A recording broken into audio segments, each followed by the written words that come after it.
Hello বন্ধুরা, welcome to my channel. আজ আবারও চলে এলাম একটি নতুন জব বিজ্ঞপ্তির আপডেট নিয়ে। আজ আমরা দেখে নেব সেন্ট্রাল গভর্নমেন্টের তরফ থেকে প্রকাশিত হওয়া জব বিজ্ঞপ্তি। আজ আমরা জানব প্রজেক্ট স্টাফ পোস্টের রিক্রুটমেন্টের বিস্তারিত আলোচনা। আজকের বিজ্ঞপ্তিটি প্রকাশিত হয়েছে একটি সেন্ট্রাল গভর্নমেন্টের রেপুটেড ইনস্টিটিউট থেকে। তো কোন কোন প্রজেক্টের জন্য কোন কোন পোস্টে রিক্রুট করা হচ্ছে, এলিজিবিলিটি ক্রাইটেরিয়া কি থাকছে এবং আপনারা কিভাবে অ্যাপ্লাই করবেন, এই সমস্ত ডিটেলস আমরা আজ এই ভিডিওর মাধ্যমে জানব। তো চলুন শুরু করা যাক আজকের ভিডিও। দেখুন, আমরা সরাসরি চলে এলাম অফিসিয়াল বিজ্ঞপ্তিতে। বিজ্ঞপ্তিটি প্রকাশিত হয়েছে wildlife institute of India, যেটা কিন্তু রয়েছে দেরাদুনে। দেখুন, এক্ষেত্রে contact number, official WhatsApp number এবং অফিসিয়াল ওয়েবসাইটের লিঙ্ক কিন্তু আপনারা দেখতে পাচ্ছেন। এটা কিন্তু সেন্ট্রাল গভর্নমেন্টের একটা অটোনমাস ইনস্টিটিউট, যেটা environment, forest and climate change যের আন্ডারে রয়েছে। দেখুন, এক্ষেত্রে কি বলা হয়েছে, advice for the project personal recruitment, অর্থাৎ এক্ষেত্রে কিন্তু আপনাদের প্রজেক্ট স্টাফ হিসাবে কিন্তু রিক্রুট করা হচ্ছে। চলুন এবার আমরা দেখে নিই কোন কোন পোস্টে রিক্রুট করা হচ্ছে এবং এলিজিবিলিটি ক্রাইটেরিয়া কি থাকছে। দেখুন, কি বলা হয়েছে, এক্ষেত্রে কিন্তু অনলি ইন্ডিয়ান নেশনসের লোকজনই কিন্তু অ্যাপ্লাই করতে পারবেন। দেখুন, কি বলা হয়েছে, multiple contractual position under the project great Indian bustard national conservation action plan for the great Indian bustard and lesser forensic. এই প্রজেক্টের আন্ডারে কিন্তু আপনাদের বিভিন্ন রকম পোস্টে রিক্রুট করা হচ্ছে। দেখুন, তারপরে কি বলা রয়েছে, আপনারা কিভাবে অ্যাপ্লাই করবেন। দেখুন, আপনাদের একটা অ্যাপ্লিকেশন ফর্ম, যেটা এখানে কিউআর কোড দেখতে পাচ্ছেন, এই কিউআর কোড স্ক্যান করে কিন্তু পেয়ে যাবেন। তাছাড়া এই নোটিফিকেশনের পিডিএফ এর সঙ্গেও কিন্তু আপনারা অ্যাপ্লিকেশন ফর্মটি পেয়ে যাবেন। সেই ফর্মটি আপনাদের প্রিন্ট আউট করে ফিল আপ করে ইম্পর্টেন্ট ডকুমেন্ট সহযোগে বাই পোস্টের মাধ্যমে আপনাদেরকে কিন্তু এই অ্যাড্রেসে সেন্ড করে দিতে হবে, to the nodal officer, research recruitment and placement sell, wild life institute of India, Dehradun 248001 Uttarakhand. দেখুন, এক্ষেত্রে লাস্ট ডেট বলা রয়েছে 26শে জানুয়ারি 2025 কিন্তু লাস্ট ডেট, বিকেল 5টা পর্যন্ত। অর্থাৎ আপনারা যারা যারা ইন্টারেস্টেড থাকবেন এই ডেটের মধ্যে কিন্তু আপনাদেরকে অ্যাপ্লাই করে দিতে হবে। তাছাড়া দেখুন, এক্ষেত্রে কিন্তু আপনাদের অফিসিয়াল লিঙ্কও দেওয়া রয়েছে, অনলাইন লিঙ্ক। এই লিঙ্কে কিন্তু ভিজিট করেও আপনারা বাদবাকি ডিটেলস জেনে নেবেন। চলুন এবার আমরা দেখে নিই পোস্টগুলো কি কি বলা রয়েছে এবং তাদের এসেনশিয়াল কোয়ালিফিকেশন কি চাওয়া হয়েছে। দেখুন, প্রথম রয়েছে সিরিয়াল নাম্বার 1, প্রজেক্ট রয়েছে কিন্তু great Indian bastard, project scientist 3। এটা কিন্তু প্রজেক্ট সায়েন্টিস্ট 3 পোস্টে রিক্রুট করা হচ্ছে। নাম্বার অফ পজিশন দেখুন একটা রয়েছে, যেক্ষেত্রে আপনাদের পার মান্থ একটা স্যালারি থাকছে, যেটা হচ্ছে 78,000 টাকা। সাথে কিন্তু আপনারা 20% এইচআরএ পেয়ে যাবেন এবং 20% কিন্তু এনপিএ পেয়ে যাবেন। এজ লিমিট বলা রয়েছে, দেখুন 40 ইয়ার কিন্তু ম্যাক্সিমাম এজ লিমিট। ডিউরেশন কি বলা হয়েছে, 1 বছরের জন্য আপনাদের রিক্রুট করা হবে, তবে আপনারা যদি ভালো পারফরমেন্স করেন সেক্ষেত্রে কিন্তু এটা এক্সটেন্ড হয়ে 5 বছর পর্যন্ত হতে পারে। তারপরে দেখুন, এসেনশিয়াল কোয়ালিফিকেশন কি বলা হয়েছে, আপনাকে অবশ্যই বিভিএসসি অথবা মাস্টার অথবা এমভিএসসি আর পিএইচডি করে থাকতে হবে যে কোনো রেকগনাইজড ইউনিভার্সিটিতে, এবং আপনার এক্সপিরিয়েন্সের কথা বলা হয়েছে, মিনিমাম আপনার একটা কিন্তু 7 বছরের ওয়ার্ক এক্সপিরিয়েন্স চাওয়া হয়েছে, including dissertation or internship. Desirable qualification রয়েছে, একটু দেখে নেবেন। তারপর হচ্ছে ডেসক্রিপশন ওয়ার্ক কি বলা হয়েছে, conservation breeding of bustards in Rajasthan and other sites. এই জন্যই কিন্তু আপনাদেরকে রিক্রুট করা হচ্ছে। চলুন পরবর্তী পোস্ট কি রয়েছে দেখে নেওয়া যায়। দেখুন, পরবর্তী পোস্ট রয়েছে জুনিয়র ভেটেরিনারি কনসালট্যান্ট। এক্ষেত্রে কিন্তু নাম্বার অফ পোস্ট রয়েছে কিন্তু 3টে, যেক্ষেত্রে মান্থলি স্যালারি আপনারা পেয়ে যাবেন 70,000 টাকা ইন হ্যান্ড, সাথে কিন্তু এনপিএ পেয়ে যাবেন। এজ লিমিট দেখুন কি বলা রয়েছে, 35 বছর কিন্তু আপার এজ লিমিটের কথা বলা রয়েছে। ডিউরেশন এক্ষেত্রেও কিন্তু আপনাকে 1 বছরের জন্য রিক্রুট করা হবে, তারপরে আপনাদের যদি পারফরমেন্স ভালো হয়ে থাকে সেক্ষেত্রে কিন্তু 5 বছরের জন্য এটাকে এক্সটেন্ড করতে পারে।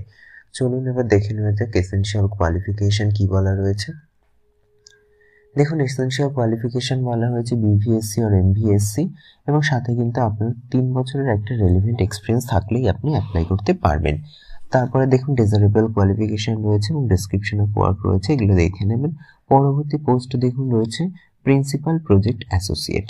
এক্ষেত্রে নাম্বার অফ পজিশন রয়েছে কিন্তু 2টো, যেক্ষেত্রে মান্থলি স্যালারি আপনারা পেয়ে যাবেন 49,000 টাকার সাথে কিন্তু আপনারা এইচআরে পেয়ে যাচ্ছেন।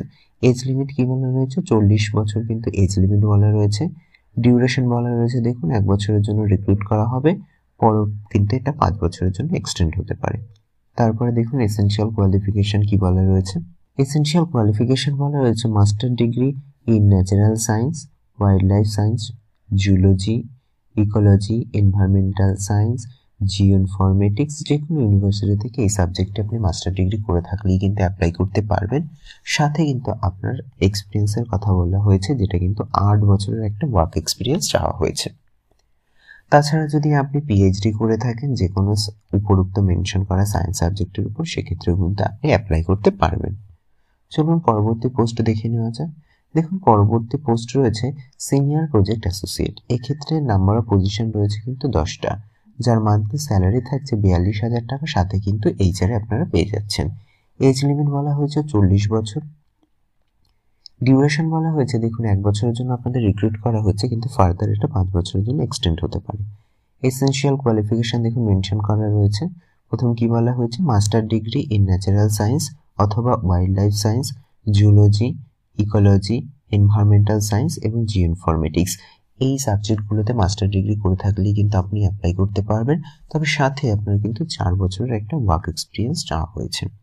তাছাড়া এই সাবজেক্টগুলোতে যদি আপনি পিএইচডি করে থাকেন, সেক্ষেত্রেও কিন্তু আপনি অ্যাপ্লাই করতে পারবেন।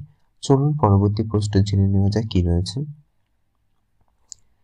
দেখুন পরবর্তী পোস্ট রয়েছে প্রজেক্ট অ্যাসোসিয়েট, যার নাম্বার অফ পজিশন রয়েছে 6টা, যার মান্থলি স্যালারি থাকছে 31,000 টাকা প্লাস এইচআরে। এজ লিমিট দেখুন 35 বছর।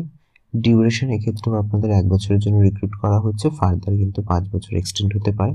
এসেনশিয়াল কোয়ালিফিকেশন কি বলা হয়েছে? Master degree in natural or agricultural sciences or MVSc or bachelor degree in engineering or technology or medicine from recognized university, এগুলোতে আপনি মাস্টার ডিগ্রি করে থাকলেই কিন্তু অ্যাপ্লাই করতে পারবেন। চলুন পরবর্তী পোস্টটি দেখে নেওয়া যাক। দেখুন পরবর্তী পোস্ট রয়েছে প্রজেক্ট অ্যাসোসিয়েট লেভেল 2। এক্ষেত্রে নাম্বার অফ পজিশন রয়েছে কিন্তু 2টো, যার মান্থলি স্যালারি থাকছে আপনাদের 35,000 টাকা, সাথে কিন্তু এইচআরে পেয়ে যাচ্ছেন। এজ লিমিট বলা রয়েছে দেখুন 35 বছর। ডিউরেশন কি বলা হয়েছে? 1 বছরের জন্য আপনাদের রিক্রুট করা হচ্ছে, ফার্দার কিন্তু এটি 5 বছরের জন্য এক্সটেন্ড হতে পারে। তারপরে দেখুন এসেনশিয়াল কোয়ালিফিকেশন মেনশন করা রয়েছে। কি বলা হয়েছে? মাস্টার ডিগ্রি করে থাকতে হবে ন্যাচারাল আর এগ্রিকালচার সায়েন্সের অথবা MBSc or bachelor degree in engineering আর টেকনোলজি অর মেডিসিনের উপর করে থাকলেই কিন্তু আপনারা অ্যাপ্লাই করতে পারছেন। তবে সাথে আপনার কিন্তু একটা 2 বছরের এক্সপিরিয়েন্স চাওয়া হয়েছে, সেটা রিসার্চ অ্যান্ড ডেভেলপমেন্টের উপর, ইন্ডাস্ট্রিয়াল হোক বা একাডেমিক হোক বা সায়েন্স অ্যান্ড টেকনোলজি, সেক্ষেত্রে কিন্তু আপনি অ্যাপ্লাই করতে পারবেন। চলুন এবার পরবর্তী পোস্টটি দেখে নেওয়া যাক। দেখুন পরবর্তী পোস্ট রয়েছে ফিল্ড ওয়ার্কার। এই ক্ষেত্রে কিন্তু নাম্বার অফ পজিশন রয়েছে 3টে, যার মান্থলি স্যালারি থাকছে 18,000 টাকা, সাথে কিন্তু এইচআরে পেয়ে যাচ্ছেন। এজ লিমিট বলা রয়েছে দেখুন 35 বছর। ডিউরেশন কি বলা হয়েছে? এক্ষেত্রে কিন্তু আপনাদের 1 বছরের জন্য রিক্রুট করা হচ্ছে, তারপরে কিন্তু এটা রিনিউয়াল হতে পারে আপনার ওয়ার্ক এক্সপিরিয়েন্সের উপর, আপনি কতটা ভালো পার্টিসিপেট করবেন তার উপরে। সেক্ষেত্রে কিন্তু আপনারা ম্যাক্সিমাম 5 বছর পর্যন্ত এক্সটেনশন পেয়ে যেতে পারেন। দেখুন এখানে এসেনশিয়াল কোয়ালিফিকেশন কি বলা হয়েছে? Graduate degree in any discipline, অর্থাৎ আপনি যে কোনো ডিসিপ্লিন থেকে গ্র্যাজুয়েট করে থাকলেই কিন্তু অ্যাপ্লাই করতে পারবেন। তারপরে দেখুন ডিজারেবল কোয়ালিফিকেশন বলা হয়েছে এবং ডেসক্রিপশন ওয়ার্কও কিন্তু মেনশন করা রয়েছে। চলুন এবার পরবর্তী পোস্টটি দেখে নেওয়া যাক। দেখুন পরবর্তী পোস্ট রয়েছে প্রজেক্ট অ্যাসিস্ট্যান্ট। এক্ষেত্রে নাম্বার অফ পজিশন রয়েছে কিন্তু 3টে, যার মান্থলি স্যালারি থাকছে 20,000 টাকা, সাথে কিন্তু এইচআর এবং পিএ পেয়ে যাবেন।